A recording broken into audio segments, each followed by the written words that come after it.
نحمده ونصلي على رسوله الكريم أما بعد فأعوذ بالله من الشيطان الرجيم بسم الله الرحمن الرحيم كنتم خير أمة أخرجت للناس تأمرون بالمعروف وتنهون عن المنكر وتؤمنون بالله ولو آمن أهل الكتاب لكان خيرا لهم منهم المؤمنون وأكثرهم الفاسقون لن يضروكم إلا أذى وإن يقاتلوكم يولوكم الأدبار ثم لا ينصرون صدق الله العظيم کنتم خیر امہ، تم بہترین امت ہو، اخرجت للناس، نکالا گیا ہے تم کو لوگوں کے لیے، تأمرون بالمعروف، نیکی کا حکم کرتے ہو، وتنہون عن المنکر، اور برائی سے روکتے ہو، وتؤمنون باللہ، اور ایمان لاتے ہو اللہ پر، ولو آمن اہل الکتاب لکان خیر لہم، اگر اہل کتاب بھی ایمان لاتے تو یہ ان کے لیے بہتر تھا، منہم المؤمنون واکثرهم الفاسقون، چند ان میں سے ایمان لانے والے بنے اور اکثر ان میں سے فاسق ہیں، لن یضروکم الا اذی، ہرگز نہیں نقصان پہنچا سکتے آپ کو مگر تھوڑا سا، وَإِن يُقَاتِلُوكُمْ، اگر آپ ان سے قتال کرو گے، یولوکم الادبار، وہ تمہیں پیٹھ دے کر بھاگ جائیں گے، ثم لا ينصرون، اور پھر نہیں مدد کیے جائیں گے۔ اوپر جو ذکر چلا آ رہا تھا چوتھے پارے کی شروع میں کہ انہوں نے اعتراض کیا کہ آپ مسجد اقصیٰ کی طرف منہ کر کے نماز کیوں نہیں پڑھتے، تو اس کا جواب آیا کہ مسجد اقصیٰ سے بھی افضل جو ہے وہ مسجد حرام بیت اللہ ہے، وہ سب سے زیادہ افضل ہے، سب سے پہلے اس کو بنایا گیا۔ پھر آیا کہ آپ کسی اللہ کا انکار کیسے کر سکتے ہو، وَأَنْتُمْ تُتْلَىٰ عَلَيْكُمْ آیَاتُ اللَّهِ، اللہ کہ آپ کے پاس اللہ کی قرآن موجود ہے، سب سے بڑی کتاب آپ کے پاس موجود ہے۔ پھر اس کے بعد ذکر آیا کہ رسول اللہ کو چھوڑ کر آپ کسی اور کی اتباع کیسے کر سکتے ہو، رسول اللہ جو سب رسولوں سے افضل، وہ بھی آپ کو ملا، تو ہمیں قبلہ ملا وہ بھی سب سے افضل، کتاب ملی وہ بھی سب سے افضل، اور نبی ملا وہ بھی سب سے افضل، اور یہ جو امت ہے وہ بھی سب سے افضل۔ کنتم خیر امہ، تم سب سے بہترین امت ہو۔ اللہ تبارک و تعالیٰ نے کنتم کا لفظ استعمال کیا، کنتم یہ ماضی بعید ہے، ماضی بعید کا مطلب کیا ہے؟ اس کا مطلب یہ ہے کہ کنتم خیر امت، اور لوح محفوظ میں شروع زمانے سے ہی آپ اچھی امت تھے، ایسے نہیں ابھی اچھی امت بنے ہو، نہیں، جب سے میں نے انسان کو بنایا تھا تب سے آپ اچھی امت، کنتم خیر امہ، تم بہترین امت۔ حضور نے فرمایا نحن الآخرون السابقون یوم القیامہ، ہم سب سے آخر میں آئے ہیں، اللہ نے ہمیں سب سے آخر میں بھیجا، لیکن قیامت کے دن ہم سب سے پہلے جائیں گے، السابقون یوم القیامہ، قیامت کے دن ہم سبقت کرنے والے ہوں گے۔ ایک دوسری حدیث میں بھی آتا ہے کہ آپ علیہ الصلوۃ والسلام فرمایا کہ قیامت کے دن کوئی نبی اس وقت تک جنت میں داخل نہیں ہوگا جب تک امام الانبیاء داخل نہ ہو، اور کوئی امت اس وقت تک جنت میں داخل نہیں ہو سکتی جب تک یہ امت داخل نہ ہو، بہترین امت ہے یہ۔ اور دوسری جگہ پہ بھی اللہ نے فرمایا وَكَذَلِكَ جَعَلْنَاكُمْ أُمَّةً وَسَطًا، اللہ نے تمہاری امت کو وسط بنایا، اگرچہ وہ وسط اس اعتبار سے کہ اس میں افراط اور تفریط نہیں ہے، اعتدال ہے، لیکن پھر بھی وسط کی معنی درمیان آتی ہے، جیسے حدیث میں آتا ہے خیر الامور اوساطها، بہترین کام کون سے ہوتے ہیں؟ جو درمیان والے، تو بہترین امت بنی اس اعتبار سے بھی خیر الامور اوساطها، تو اللہ فرماتے کنتم خیر امہ، تم بہترین امت ہو، اخرجت للناس، تمہیں لوگوں کے لیے بھیجا گیا ہے، تمہیں خود کے لیے نہیں بھیجا گیا ہے کہ جاؤ خود کماؤ کھاؤ بس سوتے رہو، نہیں، اخرجت للناس، تمہیں تو لوگوں کے لیے بھیجا گیا ہے۔ پہلے یہ ہوتا تھا کہ ایک امت ہوتی، ادھر اللہ تبارک و تعالیٰ کسی نبی کو بھیج دیتے، پھر نبی چلے جاتے، امت بگڑ جاتی تو اللہ پھر دوسرے نبی کو بھیج دیتے، اسی طرح پھر وہ امت بگڑ جاتی تو اللہ پھر دوسرے نبی کو بھیج دیتے، دوسرے جو نبی ہوتے تھے ایک ایک علاقے کے لیے بھی ہو جاتے، ایک وقت میں دو دو نبی بھی ہوتے تھے، جیسے حضرت شعیب علیہ السلام نبی ہے تو حضرت موسیٰ علیہ السلام بھی. تو ابھی تو نبی علیہ السلام پر نبوت ختم ہو گئی, آگے امت بگڑے گی تو یہ کام کون کرے گا؟ تو اللہ نے نبوت والا کام اس امت کے کندھے پہ رکھا اور اس امت نے یہ کام کر کے دکھایا ہے, ایسا کام کیا ہے. قرآن آج بھی محفوظ ہے, حدیث محفوظ ہے, ہم نماز پڑھ رہے ہیں, لوگ نماز پڑھ رہے ہیں. یہودیوں اور نصارہ نے بڑا زور لگایا کہ مسلمانوں کو ہم بگاڑ دیں, مسلمانوں کو ختم کر دیں, تو کبھی کیا نظام لگاتے ہیں, کبھی کیا کرتے ہیں ہمیں ختم کرنے کے لیے. لیکن مسلمان آج بھی تبلیغ کر رہے ہیں. اگر تبلیغ کرتے رہیں گے, لوگوں کو نیکی کا حکم اور برائی سے روکتے رہیں گے, تو پھر ہم بہترین امت ہوں گے.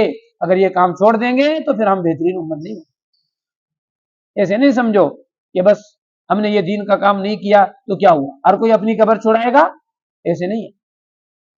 اگر آپ نے یہ کام نہیں کیا تو اللہ کا عذاب آپ پر بھی آئے گا, قیامت کے دن بھی پوچھو گی. ایک حدیث میں یہ بھی آتا ہے کہ انصر اخاک ظالمن او مظلومن, اپنے ظالم بھائی کی بھی مدد کرو, اپنے مظلوم بھائی کی بھی مدد کرو. تو صحابہ حیران ہو گئے, اللہ کے حبیب مظلوم کی تو مدد ہو سکتی ہے, ظالم کی مدد کیسے ہوگی؟ فرمایا ظالم کی مدد یہ ہے کہ جب وہ ظلم کر رہا تھا تو آپ روکتے, آپ اس کو ظلم سے روکتے, وہ رک جاتا تو پھر یہ بھی مدد ہے. کیسے؟ وہ کسی کو قتل کر رہا تھا, آپ روک دیتے تو دنیا میں قصاص سے بچ جاتا, آخرت میں جہنم سے بچ جاتا. یہ بھی ایک روکنا ہے یا نہیں ہے؟ اور دوسری حدیث میں آتا ہے کہ آپ علیہ الصلوۃ والسلام کہیں قبرستان سے جا رہے تھے, حضرت عبداللہ ابن مسعود اس حدیث کے راوی ہیں. تو ایک قبر پہ آپ صلی اللہ علیہ وسلم رک گئے, زیادہ دیر تک رک گئے وہاں پہ. تو صحابہ نے پوچھا اللہ کے حبیب کیوں رکے ہو؟ فرمایا اس قبر والے کو عذاب ہو رہا ہے. اور فرمایا بتائے کیوں عذاب ہو رہا ہے؟ فرمایا اس لیے عذاب ہو رہا ہے کہ یہ کہیں سے گزر رہا تھا اور دو آپس میں لڑ رہے تھے لوگ, اور انہوں نے اس لڑنے کو روکا نہیں, اس لیے اس پر عذاب ہو رہا ہے. آپ بتاؤ, میرے بھائی تبلیغ ملا کریں گے, ہم کیوں کریں؟ نہیں کرو گے تو پھر قیامت کے دن پوچھو گے, عذاب کا سبب ہے یہ. تو اللہ فرماتے کنتم خیر امہ, تم بہترین امت ہو, اخرجت للناس, لوگوں کے لیے نکالا گیا تم لوگوں. ایسے نہیں ہے. اللہ نے تمہیں, اور حدیث میں آتا ہے خیر الناس من ينفع الناس, لوگوں میں سے بھلے لوگ, اچھے لوگ وہ ہیں من ينفع الناس, جو لوگوں کو نفع پہنچائے. ہم تو نفع کس کو سمجھتے ہیں بھائی؟ کسی کو پیسے دے دیے, یہ بھی نفع ہے, لیکن اگر کسی کو نمازی بنا دیا تو یہ سب سے بڑا نفع ہے. کسی کو برائی سے روکا سب سے بڑا نفع ہے. کسی کو سود سے روکا, قتل سے روکا, گالی گلوچ سے روکا, تو یہ بڑا نفع ہے یا نہیں؟ وہ رک جائے گا, اللہ آپ کو بھی ثواب دے گا. وہ نماز پڑھے گا, اللہ آپ کو بھی ثواب دے گا. خیر الناس, لوگوں میں بہترین لوگ یہ من ينفع الناس, جو لوگوں کو نفع پہنچائے. تأمرون بالمعروف, آگے سبب بتایا جا رہا ہے کہ تم بہترین امت کیوں ہو, کس سبب سے. فرمایا تأمرون بالمعروف, تم نیکی کا حکم کرتے, وتنہون عن المنکر, اور برائی سے روکتے. نیکی سے مراد کون سی نیکی ہے؟ فرمایا نیکی سے مراد توحید سے لے کر ادنا درجے کی جو نیکی ہے وہ مراد ہے. کوئی بھی نیکی ہو اس کا حکم کرتے رہو. تأمرون بالمعروف, لیکن سب سے اچھی نیکی کیا ہے؟ اللہ پر ایمان لانا. فرمایا اللہ کے حبیب کون سا عمل سب سے افضل ہے؟ فرمایا اللہ پر ایمان لانا سب سے افضل ہے. اور اس کے بعد پھر نماز ہے, روزہ ہے, حج ہے, زکوٰۃ ہے, جو بھی نیک عمل ہے وہ آپ خود بھی کرو, لوگوں کو بھی اس کی ترغیب دو. حتیٰ کہ عائشہ فرماتی لا تحقرن شیئا من المعروف, یا لا تحقرن من المعروف شیئا, نیکیوں میں سے کسی چیز کو بھی حقیر مت سمجھو. کیوں؟ کیونکہ وہ نیکیاں اللہ کی بارگاہ میں تھوڑی ہے لیکن وہ بڑھ جاتی ہیں.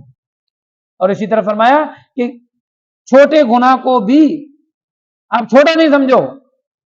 لا تحقرن صغیرۃ وان الجبال من الحصى, کسی بھی گناہ کو چھوٹا نہیں سمجھو, کیونکہ آپ نے دیکھا ہوگا کہ چھوٹی چھوٹی کنکریاں جب جمع ہوتی ہیں تو بڑا پہاڑ بن جاتا ہے. تو چھوٹے چھوٹے گناہ جمع ہو کر بڑے گناہ میں انسان مبتلا ہو جاتا ہے. وتنہون عن المنکر, برائی سے روکنا. برائی سے مراد کیا ہے؟ کفر اور شرک کی برائی سے لے کر چھوٹی سی برائی سے بھی روکنا, چھوٹی سی برائی سے. وتؤمنون باللہ, اور ایمان لاتے ہو اللہ پر. ولو آمن اہل الکتاب, اگر اہل کتاب ایمان لے آتے, لکان خیر لہم, تو ان کے لیے اچھا تھا. اہل کتاب سے مراد یہودی اور نصارہ ہیں. وہ جانتے تھے, پیغمبر علیہ الصلوۃ والسلام کو پہچانتے تھے, لیکن ضد اور حسد کی وجہ سے ایمان نہیں لائے. اللہ فرماتے اگر وہ ایمان لاتے ان کے لیے تو ہم سے بھی زیادہ بہتر تھا. اہل کتاب اگر ایمان لاتا ہے تو ان کو دگنا ثواب ملتا ہے, عیسائی اگر ایمان لاتا ہے تو ان کو دگنا ثواب ملتا ہے. تو لکان خیر لہم ان کے لیے بہت بہتر تھا.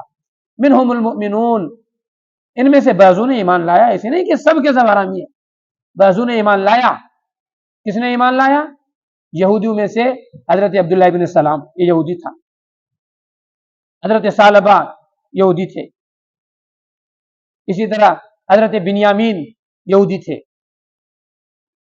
تو بہت سے لوگ یہودیوں نے ایمان لایا اور عیسائیوں نے بھی ایمان لایا.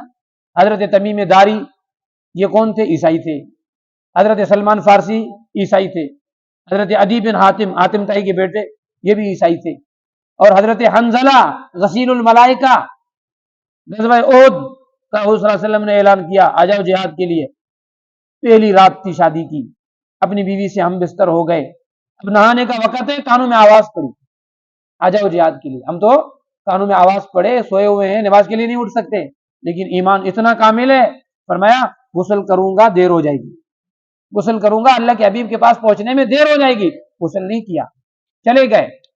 جنگ جو تھی وہ کشمکش تھی, تیریں تلواریں چل رہی تھی, گھس گیا, شہید ہو گیا. جب اس کے جنازے کو دیکھ رہے ہیں اس کا جنازہ ہے ہی نہیں. خدا کے فرشتوں نے اس کو غسل دے کر زمین پہ اتارا. اللہ کے حبیب نے اس کی بیوی سے پوچھا بتاؤ کیا تھا؟ اللہ کے حبیب یہ مجھ سے ہم بستر ہوا تھا, اس نے غسل بھی نہیں کیا. یہ بھی یہودی تھا. تو منہم المؤمنون واکثرهم الفاسقون, ان میں سے چند مومن بنے, واکثرهم الفاسقون, اور اکثر جو ہے وہ فاسق بنے, اکثر جو صلی اللہ علیہ وسلم کی طرف نہیں آئے. لن یضرکم الا اذى, فرمایا یہ یہودی تم کو نقصان نہیں پہنچا سکتے, یہ عیسائی تم کو نقصان نہیں پہنچا سکتے, الا اذى, مگر تھوڑا سا. کتنی سازشیں کی یہودیوں نے, کتنی سازشیں کی عیسائیوں نے, لیکن پیغمبر کو نہیں نقصان پہنچا. باز نہیں آئیں گے, پہنچاتے رہیں گے, لیکن ایسے نہیں نقصان پہنچائیں گے کہ مسلمان ختم ہو جائیں. آج بھی دیکھو جنگ چل رہی ہے نا, یہ یہودی اور عیسائی مسلمانوں سے لڑ رہے ہیں, لیکن یہ بات یاد رکھو غالب کبھی نہیں آ سکتے. قرآن کا وعدہ ہے نہیں یضرکم الا اذى, تھوڑی سی ہم مار کھائیں گے. کیوں ہم مار کھائیں گے؟ اس لیے کہ ہمارے خود کے اعمال اچھے نہیں. وانتم الاعلون ان کنتم مؤمنین, فرمایا کہ تم غالب رہو گے اگر ایمان والے ہوں گے, سچا ایمان ہوگا, اعمال ہوں گے تو تم غالب ہوں گے. وَإِن يَخْذُلْكُمْ فَمَنْ ذَا الَّذِي يَنْصُرُكُمْ مِنْ بَعْدِهِ, تم عبادت سے ہٹ جاؤ گے, تم اللہ سے دور ہو جاؤ گے, قرآن سے دور ہو جاؤ گے, تو پھر تم رسوا ہو جاؤ گے. آج مسلمان کیوں رسوا ہو رہے ہیں؟ مسلمان زیادہ ہیں, 80 لاکھ تھے یہودی, لیکن وہ ہم پر حکمرانی کر رہے ہیں, وہ ہمیں مار رہے ہیں. کیوں مار رہے ہیں؟ اس لیے کہ ہم خود خدا سے دور ہو گئے, قرآن سے دور ہو گئے, سنت سے دور ہو گئے, اس لیے ہم ذلیل ہیں. وَإِن يُقَاتِلُوكُمْ يُوَلُّوكُمُ الْأَدْبَارَ, اگر آپ ان سے قتال کرو گے تو وہ قتال نہیں کریں گے. پہلی بات یہ کہ آپ کے سامنے آئیں گے نہیں, اگر آئیں گے تو پھر پیٹ دے کر بھاگ جائیں گے. ایسا ہی ہوا, مسلمان جب ڈٹ جائے تو یہ سب سے بڑے بزدل ہیں. صدام حسین ڈٹا, 2-3 بمباریاں کی تو اسرائیل جو ہے وہ کب کبانے لگا, پھر جا کے امریکہ کے دامن میں چھپا. لیبیا والے ان کے سامنے نہیں جھکے. آج کا مسلمان جھکا ہوا ہے, ہمارے جو حکمران ہیں وہ جھکے ہوئے ہیں, اگر نہیں جھکتے تو ڈالر نہیں ملے گا, قرضہ معاف نہیں ہوگا. اللہ فرماتا ہے اگر آپ ڈٹ جاؤ تو یہ سب سے زیادہ بزدل ہے. وَإِن يُقَاتِلُوكُمْ يُوَلُّوكُمُ الْأَدْبَارَ, تو وہ پیٹ دیں گے. ثُمَّ لَا يُنصَرُونَ, ان کی مدد نہیں ہے, مدد تمہاری ہوگی. اللہ نے مسلمانوں کے ساتھ مدد کا وعدہ کیا ہے, ان کے ساتھ نہیں کیا. دعا کرے اللہ تبارک و تعالی جو کہا اس میں عمل کرنے کی توفیق.